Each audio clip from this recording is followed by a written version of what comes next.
नमस्कार मित्रांनो, शिवा अकॅडमीच्या ऑनलाईन प्लॅटफॉर्मवर तुमचं सर्व विद्यार्थी मित्रांचं हार्दिक स्वागत. चालू घडामोडींच्या या सिरीजमध्ये आपण भाग 6वा बघतो आहे. तुम्ही जर यापूर्वी 1 ते 5 भाग बघितले नसतील तर निश्चित ते बघावे, म्हणजे तुमची सिक्वेन्स क्लिअर होईल.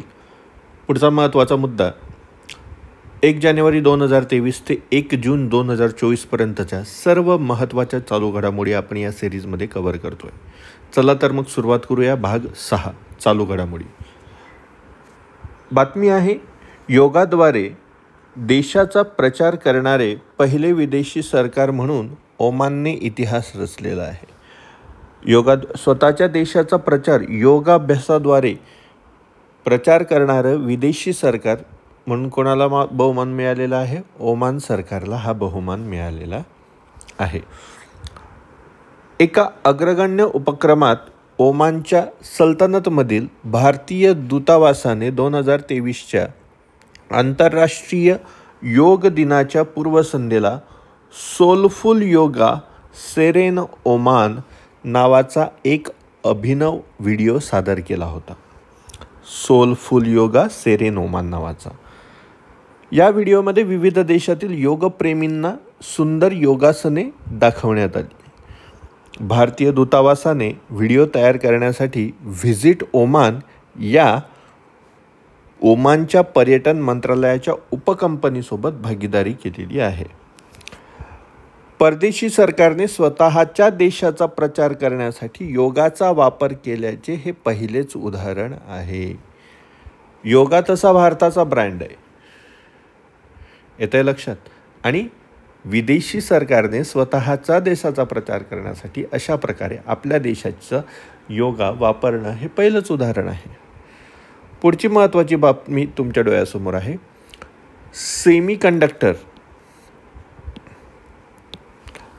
सेमीकंडक्टरच्या लढाऊ जेट इंजिन निर्मिती प्रकल्प आता भारतात येतोय.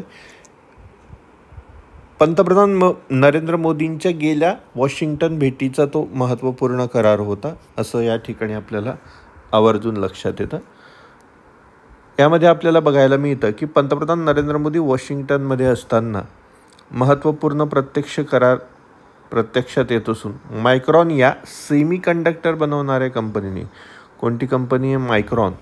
कुठली कंपनी आहे? सेमीकंडक्टर. भारतात $80 कोटी चा प्रकल्प सुरू करण्याचा निर्णय घेतलेला आहे. GE एअरस्पेसच्या माध्यमातून भारतात F414 फायटर जेट इंजिन निर्माण करण्याचा हा प्रकल्प आहे. प्रकल्पावर स्वाक्षऱ्या झालेल्या आहेत. तसेच अमेरिकेने भारतात बंगळूर आणि अहमदाबादमध्येही वकिलात सुरू करण्याचा निर्णय घेतलेला आहे. तर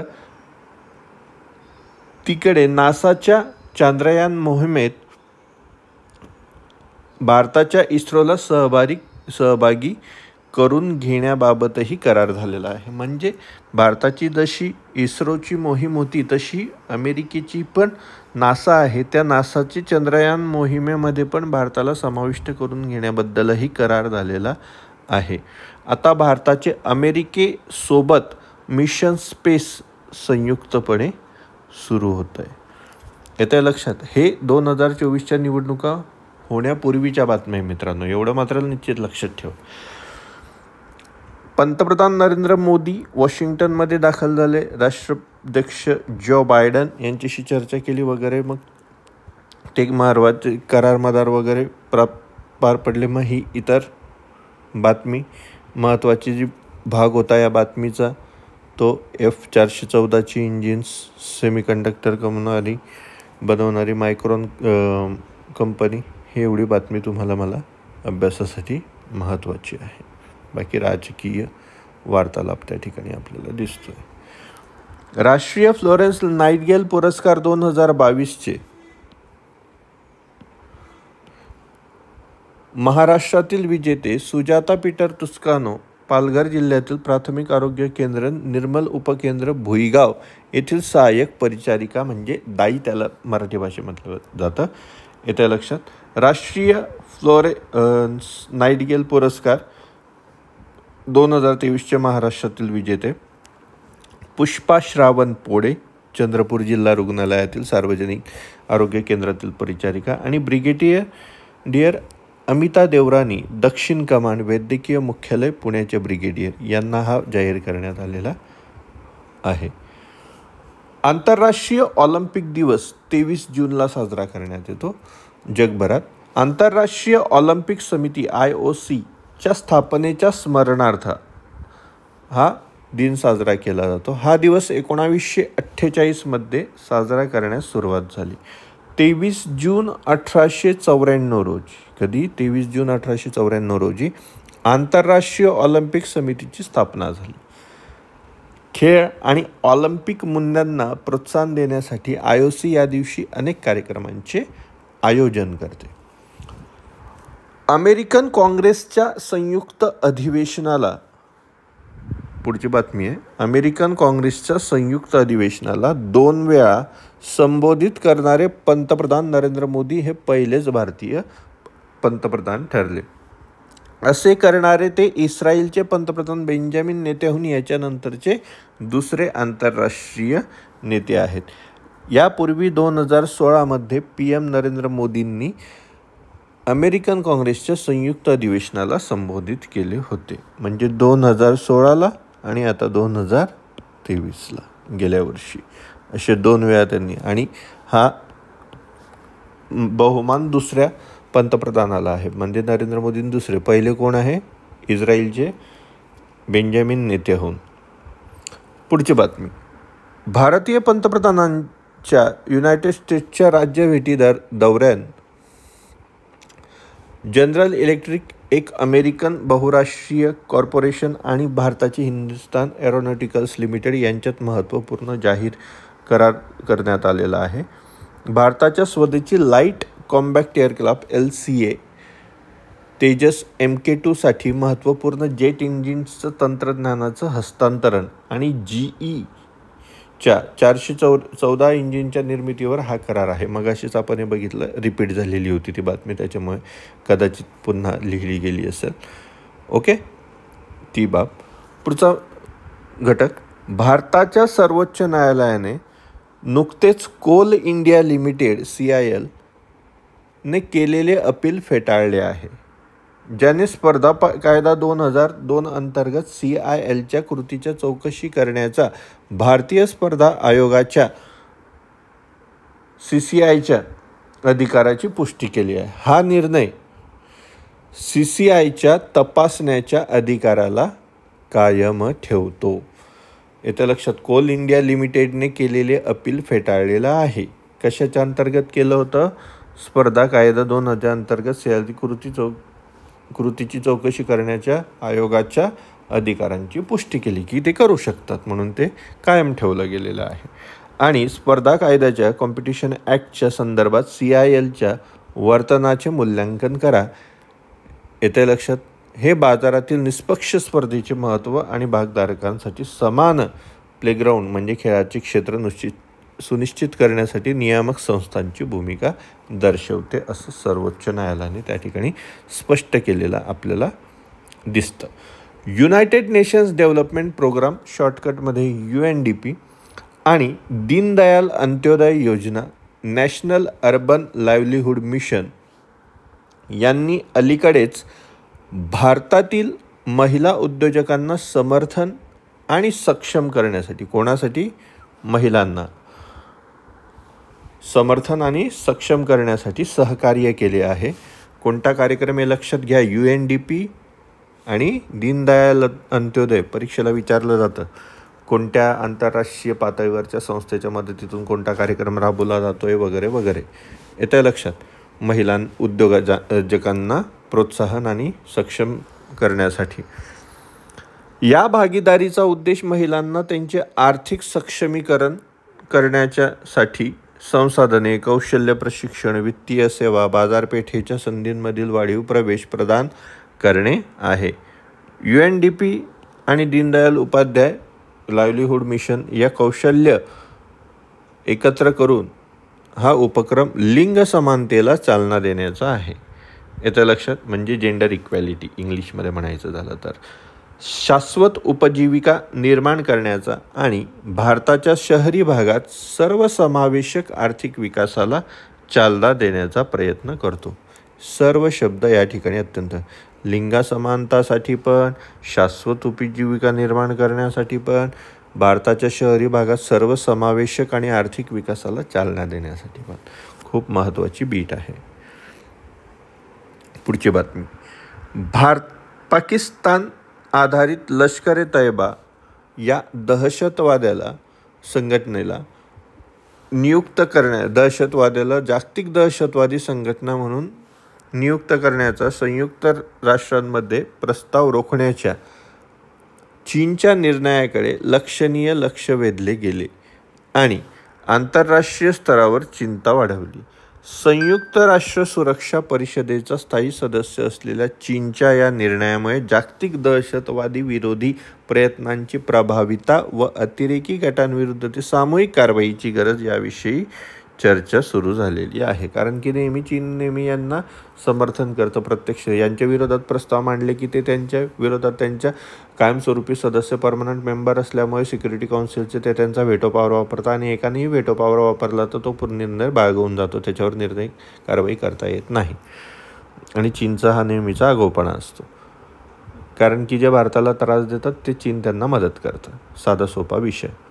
ही कारवाई दहशतवादासंबंधित मुद्द्यांवर एकमत साधण्यासाठी, आव्हाने आणि जागतिक धोक्याचा सामना करण्यासाठी आंतरराष्ट्रीय सहकार्याचे महत्त्व त्या ठिकाणी अधोरेखित करते. पुढची बातमी आहे. वर्ल्ड इकॉनॉमिक फोरमने जारी केलेल्या ग्लोबल जेंडर गॅप रिपोर्ट 2023 नुसार. कधीचा रिपोर्ट आहे? ग्लोबल जेंडर गॅप रिपोर्ट 2023 नुसार भारत 146 देशांमध्ये 127वा क्रमांक. 146 पैकी 127वा क्रमांक भारताचा आहे. 2022 हे 135व्या स्थानावरील त्याचे मागील रँकिंगवरील सकारात्मक बदलाचे प्रतिनिधित्व करते. येते लक्षात. कारण भारत 8 स्थानांनी वर गेलेला आहे. किती स्थानांनी वर गेला भारत? 8 स्थानांनी. 35 पासून 27 वर गेला.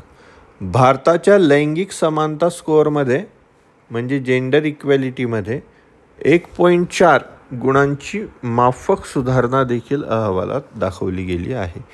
ही प्रगती उत्साहवर्धक असली तरी ती सध्याची आव्हाने आणि शिक्षण, आरोग्य, आर्थिक सहभाग आणि राजकीय प्रतिनिधित्व सारख्या विविध क्षेत्रांमध्ये मात्र असमानता दूर करण्यासाठी सतत प्रयत्नांची गरज अधोरेखित करत आहे. अत्यंत महत्त्वाचा आहे. क्रमांक किती आहे? कोणत्या वर्षीचा इंडेक्स आहे? इंडेक्स रिपोर्ट आहे. भारताचं पूर्वी स्थान काय होतं, आता स्थान कितीने इम्प्रूव्ह झालं, कोणत्या याच्यात किती पर्सेंटेजने इम्प्रूव्ह झालं, कुठं तयारी अजून करणं अपेक्षित आहे, हे सर्व तुम्हाला वाक्यांच्या स्वरूपात विचारलं जातं. पुढचा मुद्दा. माजी केंद्रीय वित्त सचिव हसमुख अधिया यांची गिफ्ट सिटीच्या अध्यक्षपदी नियुक्ती करण्यात आली आहे, ज्याचा अर्थ Gujarat international finance tech city आहे. या पदासोबतच त्यांची Gujarat alkalies and chemicals limited आणि गुजरात मिनरल डेव्हलपमेंट कॉर्पोरेशनचे अध्यक्ष आणि संचालक म्हणूनही नियुक्ती करण्यात आलेली आहे. या नियुक्तींमधून त्यांचा या क्षेत्रातील व्यापक अनुभव आणि कौशल्य दिसून येते आणि ते गुजरातमधील या संस्थांच्या विकासात आणि वाढीस हातभार लावतील, त्याबद्दल प्रश्नच नाही. नाव लक्षात ठेवा, हसमुख अधिया.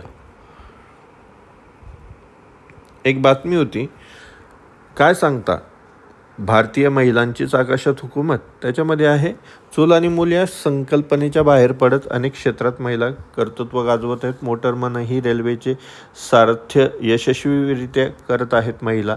त्या ठिकाणी हवाई वाहतूक क्षेत्रातही भारतीय महिला जगभरात हुकूमत गाजवत असल्याचे ही आकडेवारी दाखवते.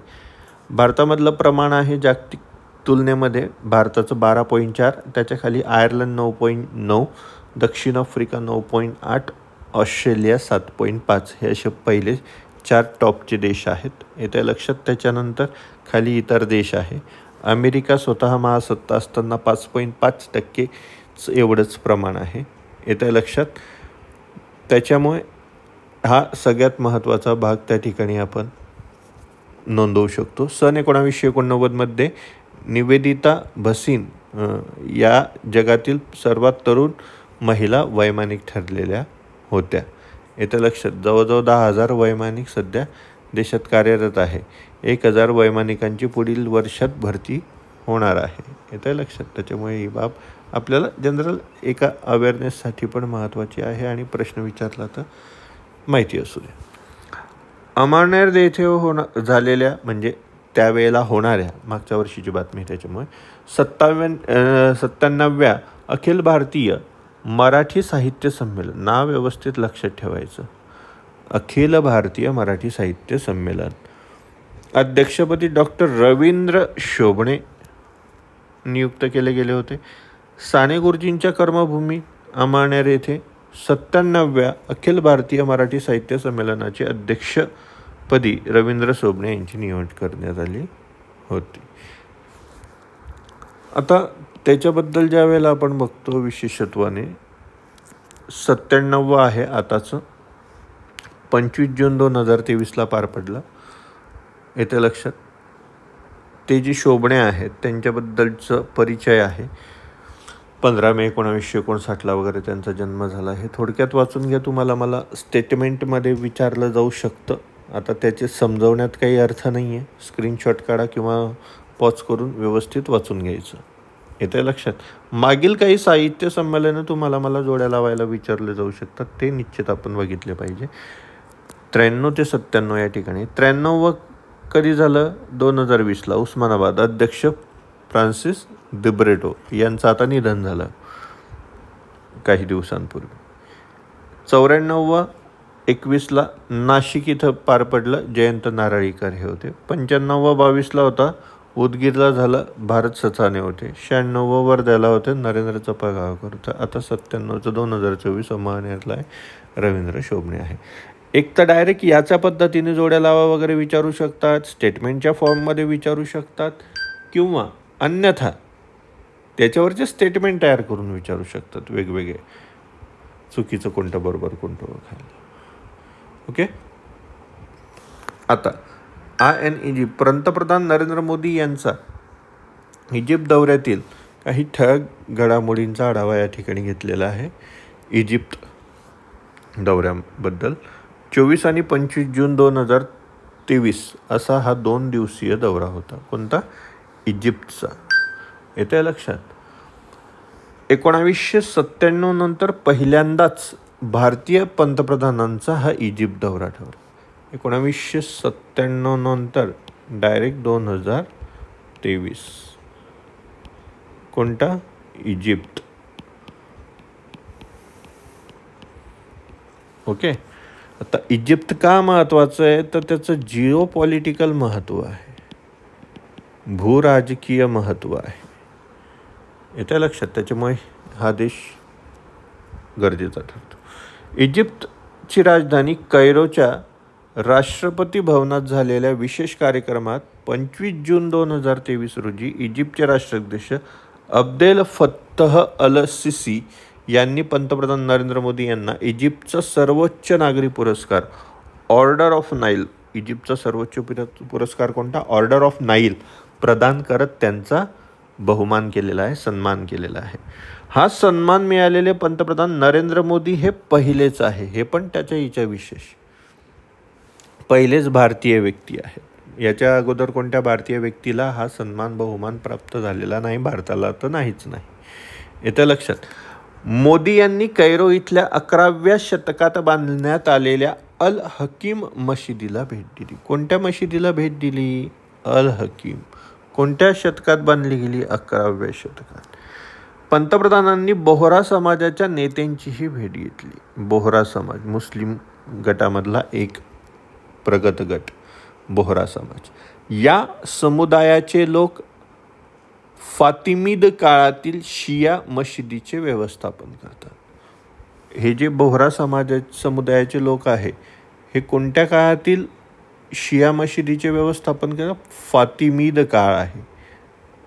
येतं लक्षात. फातिमीद काळातील, आणि त्यातले ते शिया आणि सुन्नी त्याच्यापैकी कोणते? शिया मशिदींचं ते व्यवस्थापन करतात. तसंच मोदी यांनी गिझा पिरॅमिडला पण भेट दिली. त्या भेटी दरम्यान मोदी यांनी कैरो येथील हेलिओपोलिस राष्ट्रकुल युद्ध स्मारकाला भेट दिली. हेलिओपोलिस राष्ट्रकुल युद्ध स्मारकाला भेट दिली. हे जे स्मारक आहे ते पहिल्या महायुद्धात इजिप्त आणि एडन येथे आपल्या प्राणांचे बलिदान दिलेल्या सुमारे 4300 पेक्षा जास्त शूर भारतीय सैनिकांना पंतप्रधानांनी यावेळेला आदरांजली वाहिली. पहिल्या महायुद्धाच्या वेळेला ब्रिटनने भारतीयांना उतरवलं होतं.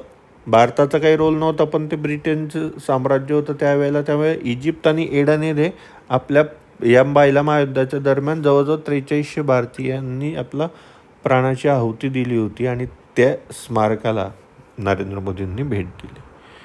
ओके. पंतप्रधान नरेंद्र मोदी यांनी इजिप्त दौऱ्यादरम्यान 24 जून 2023 रोजी ग्रँड मुफ्ती डॉक्टर शौकी इब्राहिम अल्लम यांची भेट घेतली. येत्या लक्षात, इजिप्तचे ग्रँड मुफ्ती. इजिप्तच्या सामाजिक न्याय मंत्रालयाच्या अंतर्गत दार अल इफ्ता येथे भारत माहिती तंत्रज्ञानाची उत्कृष्ट केंद्र स्थापन करेल असे पंतप्रधानांनी. म्हणजे भारतातर्फे त्यांना कसली मदत करण्यात आली? माहिती आणि तंत्रज्ञान, म्हणजे information technology excellence centre. Okay, हे आहे. The seafarer day. येतं लक्ष, सीफरर डे हा एक खास दिवस आहे जे खाऱ्या पाण्याशी जवळून काम करतात. द सीफरर डे कशाचं सण? जे खाऱ्या पाण्यात म्हणजे समुद्रात काम करतात, जवळून काम, ज्यात तटरक्षक दल, नौदल, मच्छीमार, सागरी जीवशास्त्रज्ञ, क्रूझ जहाजाचे कॅप्टन यांचा समावेश आहे. हे 3200 BCE च्या आसपास पहिल्या रेकॉर्ड केलेल्या सागरी प्रवासाचे स्मरण करते. का हा सीफरर डे साजरा केला जातो? तर 3200 BC पूर्वी जो पहिल्या सागरी प्रवासाचं लिखित किंवा पुराव्याच्या आधारे वर्णन आढळलेलं आहे जगाच्या पाठीवर, त्याच्यासाठी हे द सीफरर डे साजरा केला जातो, जे खाऱ्या पाण्याशी जवळून काम करतात किंवा त्यामध्ये काम करतात. ओके. मुंबई मडगावसह 5 वंदे भारत एक्सप्रेसचं लोकार्पण. येतं लक्षात, त्या वंदे भारत एक्सप्रेसचं पंतप्रधान नरेंद्र मोदींनी भोपाळ येथील कार्यक्रमातून 5 वंदे भारत देशाला अर्पण केल्या. मडगाव मुंबई एक्सप्रेसचा देखील त्या ठिकाणी समावेश होता. पंतप्रधान नरेंद्र मोदींनी आज एकाच दिवशी 5 वंदे भारतचं लोकार्पण केलेलं आहे. भोपाळ येथून केलं. हिरवा झेंडा दाखवला, कारण की ती जुनी बातमी.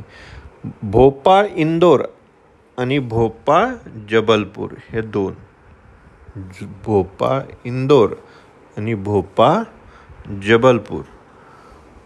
त्याचवेळी रांची पटना, धारवाड KSR बंगळूर आणि मडगाव मुंबई या 3 वंदे भारत एक्सप्रेसचा पण त्या व्हिडिओ कॉन्फरन्सच्या दरम्यान शुभारंभामध्ये सहभाग होता. मडगाव मुंबई ही जी वंदे भारत गोवा आहे, येतं लक्षात, गोवा म्हणजे मडगावचं, मुंबई वंदे भारत एक्सप्रेस जी आहे, मडगाव मुंबई म्हटलं जातं, ती गोवा मुंबई ठरते. हे जी वंदे एक्सप्रेस आहे ती गोव्यातील पहिली वंदे भारत एक्सप्रेस असणार आहे. गोवा मुंबई दरम्यान प्रवासात त्याच्यामुळे 1 तासाची बचत होईल. या एक्सप्रेसमुळे राष्ट्रीय आणि आंतरराष्ट्रीय पर्यटनाला चालना मिळणार आहे, कारण की गोवा पर्यटन क्षेत्र म्हणून प्रसिद्ध आहे. त्याच्यामुळे प्रश्नच नाही. त्यातल्या त्यात मुंबईशी हायस्पीडने जोडल्या गेल्यामुळे आणखी त्याला पर्यटनाला चालना मिळेल. दादर, ठाणे, पनवेल, खेड, रत्नागिरी, कणकवली, शिवीम या स्थानकांवर ही एक्सप्रेस थांबेल. भोपाळ, राणी कमलापती ते इंदोर वंदे भारत एक्सप्रेस मूळ कुठं असणार आहे? भोपाळ आणि महाकाल नगरी उज्जैनसह इंदोर दरम्यान प्रवासाच्या वेळेत 1 तासाची बचत होणार आहे. भोपाळ जबलपूर वंदे भारत एक्सप्रेसमुळे देखील 1 तासाची बचत होईल. या दोन्ही एक्सप्रेसमुळे मध्य प्रदेशच्या पर्यटनाला चालना. आता मूलतः MP जे आहे उज्जैन हे जे ठिकाण आहे ते महाकालचं सर्वात मोठं देवस्थान आहे. येते लक्षात. आता महाकालांचं ते तीर्थक्षेत्र असल्यामुळे तिथं पर्यटनाला खूप मोठी चालना आहे. जगभरातून देशभरातून भाविक तिथं येत असतात आणि तिथून पर्यटनाला चालना मिळू शकते. अशा प्रकारचं वाहतुकीचा वेग वाढल्यामुळे रांची पटना वंदे भारत एक्सप्रेस ही बिहार आणि झारखंड राज्यातील पहिली आहे. रांची पटना 2 राज्यांना जोडणारी, बिहार आणि झारखंडला जोडणारी या राज्यातील पहिलीच वंदे भारत ट्रेन आहे. दोन्ही राजधान्या जोडल्या गेल्या. 1 तास 45 मिनिटांचा फायदा होणार आहे, बचत होणार आहे. दुर्गम टेकड्या कापून तयार केलेल्या बरकाकाना ते रांची व्हाया सिंदवार आणि शौकी या नवीन मार्गावर धावणारी ती पहिली ट्रेन. म्हणजे जो नवीन इस्टॅब्लिश रूट आहे, ट्रेन रूट आहे, म्हणजे जुन्या मार्गावरच तयार करता न्यू रूट इस्टॅब्लिश केला गेला त्याच्यामध्ये हा भाग आहे किंवा त्याचा हा प्रयोग आहे. याचा बिहार आणि झारखंडच्या पर्यटनाला फायदा होणार आहे. मुंबईतील त्याच्यानंतर इथं बातमी बदलते. पुढची बातमी. मुंबईतील कथित कोरोना केंद्र घोटाळ्याच्या ईडीच्या छाप्याचे धागेदोरे जे रुग्णालयापर्यंत येते लक्षात. त्या ठिकाणी आता ही बातमी थोडी आपण कट करूया. या ठिकाणी धारवाड KSR बंगळूर वंदे भारत एक्सप्रेस मूळ धारवाड ते KSR बंगळुरू दरम्यान 1 तासाची बचत होणार आहे. उत्तर कर्नाटकचे प्रवासद्वार हुबळी धारवाडची देशातील सिलिकॉन व्हॅली आणि स्टार्टअपची राजधानी बंगळुरूशी वेगवान कनेक्टिव्हिटी निर्माण होणार आहे.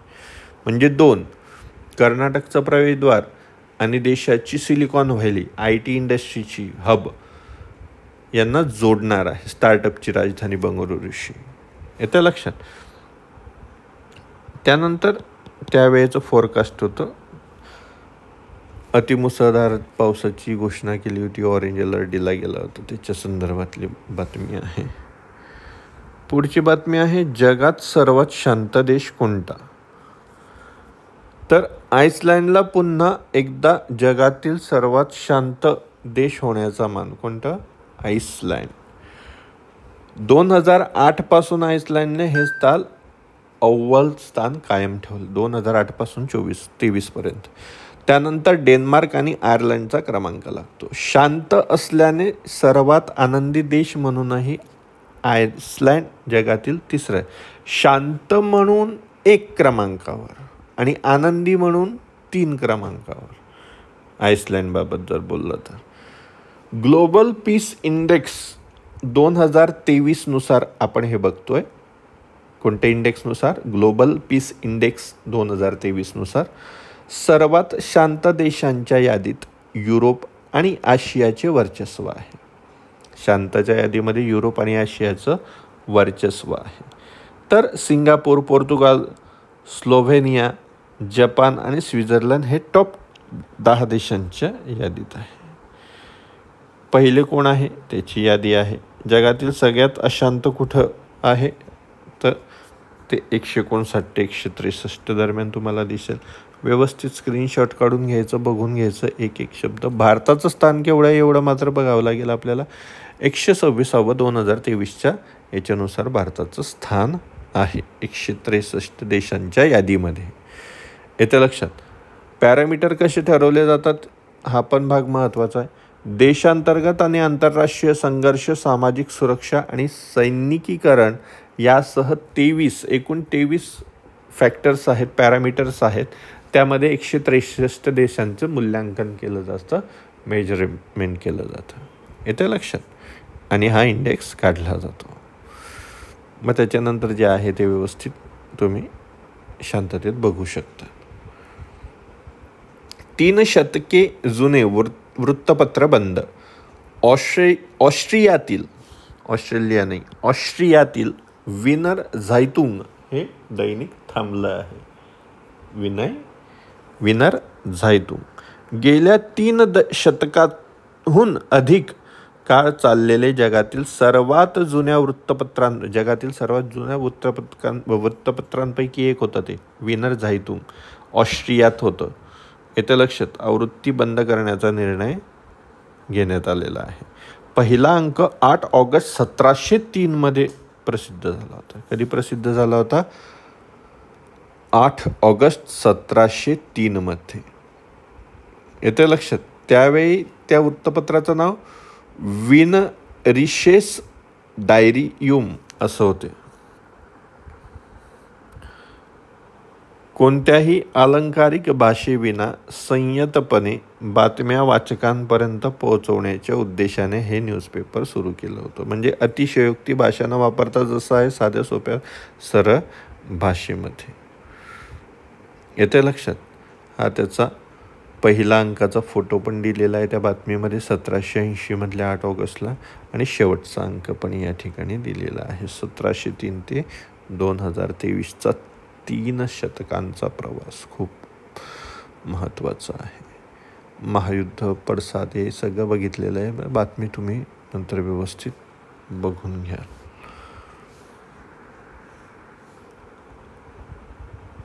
नीरज चोप्राची सुवर्ण कामगिरी लॉसने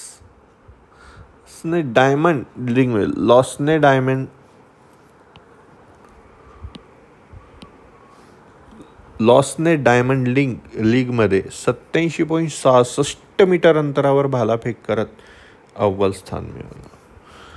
त्यांनी तर गोल्ड मेडलच मिळवलं होतं ऑलिम्पिकच्या मागच्या ह्याच्यामध्ये. भारताची मान उंचावली होती. नंतर सलग त्यांचं टॉप रेकॉर्ड राहिलेला आहे. येत्या लक्षात. ही स्पर्धा वेगळी आहे. लॉस डायमंड लीग जी होती तिथं त्यांनी परत अव्वल स्थान मिळवलेलं होतं. स्टेट बँक इंडियाचा SBIचा 68वा बँक दिन. स्टेट बँक ऑफ इंडियाने 1 जुलै 2023ला आपला 68वा बँक दिवस साजरा केला. 1 जुलै 2023चा कितवा आहे? 68वा. 1/7/1955 रोजी संसदेच्या कायद्याद्वारे बँकेचा समावेश करण्यात आला. देशभरात विविध केंद्रांवर विविध कार्यक्रमांचे आयोजन त्याच्या निमित्ताने करण्यात आलं. पुढची बातमी. चंदीगड येथे टागोर थिएटर सेक्टर 18 चंदीगड येथे सर्कल लेवल स्टाफच्या कल्चरल कार्यक्रम आणि स्थानिक मान्यवर ग्राहक कर्मचारी कुटुंबियांना एकत्र येऊन बँक डे साजरा करण्यात आला होता. येत्या लक्षात. याच बाबतीत वरची जी बातमी होती त्याच्याची सर्व स्पर्धात्मक परीक्षांसाठी महत्त्वाच्या मुद्द्यांमध्ये आपल्याला एक बाब महत्त्वाची असू शकते. स्टेट बँक ऑफ इंडियाचे अध्यक्ष दिनेश कुमार खारा. येत्या लक्षात. दिनेश कुमार खारा हे आपल्याला त्या ठिकाणी महत्त्वाने विचारलं जाऊ शकतं. किंवा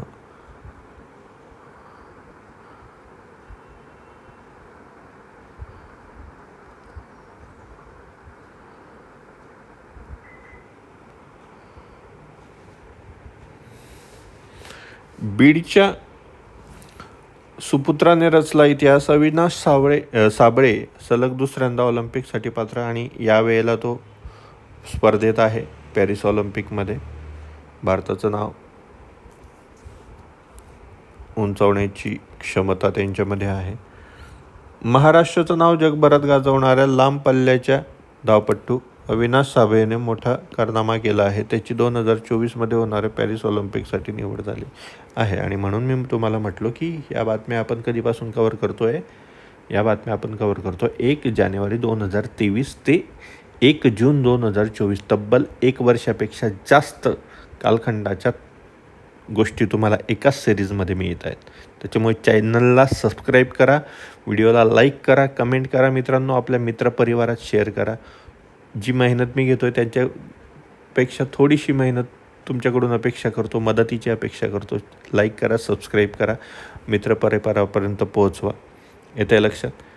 तर मागच्या वेळेला ही बातमी नोट्स काढत असताना घेतली होती. आता आपण ज्या वेळेला मी हा व्हिडिओ बनवतोय त्यावेळेला पॅरिस ऑलिम्पिक सुरू आहेत, येत्या लक्षात. त्याच्यामुळे ही बातमी या ठिकाणी सांगणं गरजेचं होतं. जयशंकर यांच्यासह त्यावेळेला राज्यसभेचे 11 उमेदवार बिनविरोध निवडून आलेले होते. तृणमूलचे 6, भाजपाचे 5 जणांचं स्थान 5-11 असे होते. त्यावेळेला भाजपाचं खासदारांचं जे राज्यसभेतलं सदस्यत्व होतं ते थोडं वाढलेलं होतं. मात्र आता या 2024च्या निवडणुकीनंतर परत ते घटलेलं आहे. 2-4चा काहीतरी फरक निर्माण झालेला आहे. तो याकडे पुढे येईलच, ते आपण बघूया. पुढचं महत्त्वाची बातमी आहे, HDFC जगातील 7वी सर्वात मोठी बँक. HDFC बँकेत विलिनीकरण झाल्यानंतर नवीन शेअर्सच्या सूचीसह HDFC बँक जगातील निवडक सूचीबद्ध कंपन्यांमध्ये समाविष्ट झाली. त्यांचे बाजारमूल्य $100 अब्ज जास्त आहे. सोमवारच्या सुरुवातीच्या कारभारात बँकेचे भांडवल $151 अब्ज म्हणजेच 12.38 लाख कोटी रुपयांपर्यंत वाढले आणि ती जगाची 7वी मोठी बँक बनली. बँकिंग जगतातल्या इतिहासात हे पहिल्यांदाच घडले आहे जेव्हा भारतातील बँकेचा जगातील पहिल्या 10 सर्वात मोठ्या बँकांमध्ये समावेश झाला आहे. इथे लक्षात, या बँकेच्या यादीत अजूनही अमेरिका आणि चीनच्याच बँकांचे वर्चस्व आहे. इथे लक्षात, म्हणून भारताच्या बँकेचा समावेश होणं, त्यातल्या त्याच HDFCचा होणं, या बातम्या, ही भूमिका किंवा ही न्यूज तुमच्यासाठी बँकिंग म्हणा, सरसेवा म्हणा, पोलीस भरती म्हणा, कुठं ना कुठं रिप्लिकेट होऊ शकते. त्याच्याबद्दल HDFC करतात माहिती. HDFC बँकमध्ये विलिनीकरण झाल्यानंतर HDFC बँक जगातील 7वी मोठी बँक ठरली. हे विलिनीकरण 1 जुलै 2023ला झालेले आहे. कधी झालेलं आहे? 1 जुलै 2023ला. HDFCची स्थापना मंडळ म्हणून कधी झालेलं होतं? 1977. हा भाग लक्षात ठेवा. HDFC बँक कधी स्थापन झाली? 1994. कॉर्पोरेशनची स्थापना, हाऊसिंग डेव्हलपमेंट फायनान्स कॉर्पोरेशनची स्थापना झाली 77ला. बँक म्हणून स्थापना झाली 94ला. आणि आता या HDFCचं बँकेत विलिनीकरण झालं 1 जुलै 2023ला. या HDFCचे संस्थापक आहे हसमुखभाई पारेख हे त्या व्यक्तिमत्वाचं नाव. 4 वेळेला मिस्टर इंडिया मराठमोळे बॉडी बिल्डर आशिष साखरकर यांचं निधन झालं. Mister India, mister universe, Maharashtra Shri यासारखे अनेक मानाचे किताब आशिष साखरकर यांच्या नावे नोंद आहेत. बॉडी बिल्डिंगच्या जगतातलं एक मोठं नाव होतं. अनेक किताब मिळवलेले आहे, जसं आपण वरती नमूद केलं. पुढचं आहे, कुणाचा पासपोर्ट सर्वात पॉवरफुल. याच्याकरता ही न्यूज आहे. जपानला 5 वर्षात पहिल्यांदाच झटका बसला की त्यांच्या पासपोर्टच्या स्थितीत थोडी घसरण झाली आणि भारताची स्थिती सुधारली. त्याच्यामध्ये 1 नंबर सिंगापूर आहे, नंतर 190 क्रमांकाला जर्मनी, इटली, स्पेस, 89ला जपान, ऑस्ट्रेलिया, फिनलंड वगैरे हे आहेत. हे स्केल मार्क तुम्ही इथे डाव्या बाजूला बघू शकतात या ठिकाणी. ओके. जगातील सर्वात शक्तिशाली पासपोर्टबाबत जपानवर सिंगापूरने मात केलेली आहे. 192 देशांच्या व्हिसामुक्त प्रवेशासह सिंगापूरने 192 देशांना व्हिसामुक्त प्रवास देतं सिंगापूर.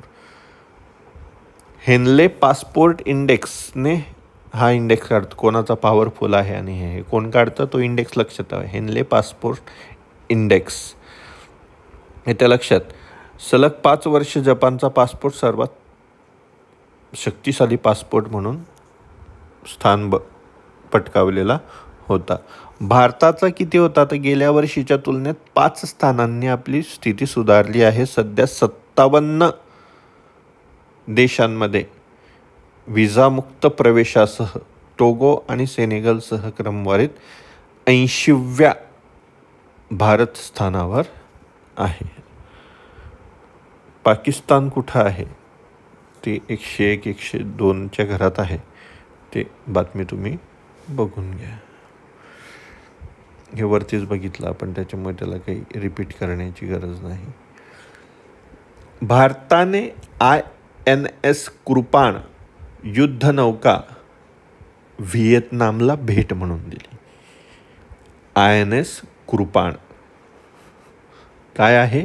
युद्धनौका आहे. येतं लक्षात? व्हिएतनाम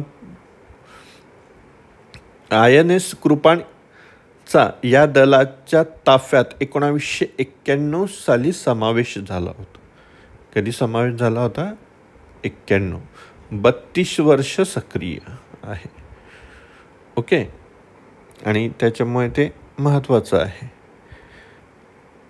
कुठं आहे, काय आहे, हे व्हिएतनामाच्या त्या घटना घडामोडीबद्दल व्यवस्थित बघून घ्या. कारण की ज्या गोष्टी समजावून सांगायला पाहिजे त्या समजावून सांगतोय. ज्या वाचून होऊ शकतात त्या तुम्ही पॉज करून बघून घेऊ शकतात, म्हणजे जेणेकरून आपलं व्हिडिओचा लेंथ तेवढी वाचेल. कारण की बऱ्याच वेळेला होतं काय, मोठे मोठे व्हिडिओ पाहून लोक बघत नाही, त्याच्यामुळे याला तुकडे पाडावे लागतात. येते लक्षात? या राज्यात पाण्याची बाटली होणार बंद. गुवाहाटी 1 लिटरपेक्षा छोट्या पिण्याच्या बाटल्यांवर बंदी घालण्याचा निर्णय आसाम सरकारने घेतलेला आहे. 2 ऑक्टोबरपासून घेतला. आसामचे मुख्यमंत्री हेमंत बिस्वा यांनी शुक्रवारच्या मंत्रिमंडळात ही बैठकीची घोषणा केली. निर्णयाची घोषणा. 2 लिटरपेक्षा छोट्या पाण्याच्या बाटल्यांचा वापरही बंदी घालण्यात येईल असं म्हटलं गेलेलं आहे. आता सगळ्यात महत्त्वाचा सायंटिफिक लँग्वेजमधला भाग हा तर झाला चालू घडामोडीचा भाग वरचा. हा जो आहे आता सायन्सचा भाग आहे. आता हा सायन्स पॉलिथायलिन टेरिफ्लाटलेटपासून म्हणजे PET पासून बनवलेल्या प्लास्टिकच्या 1 लिटरपेक्षा छोट्या पिण्याच्या पाण्याच्या बाटल्या 2 ऑक्टोबरपासून राज्यात बनवता आणि वापरता येणार नाहीत. या बंदीसाठी 3 महिन्यांचा संक्रमण कालावधी ठेवण्यात आलेला आहे.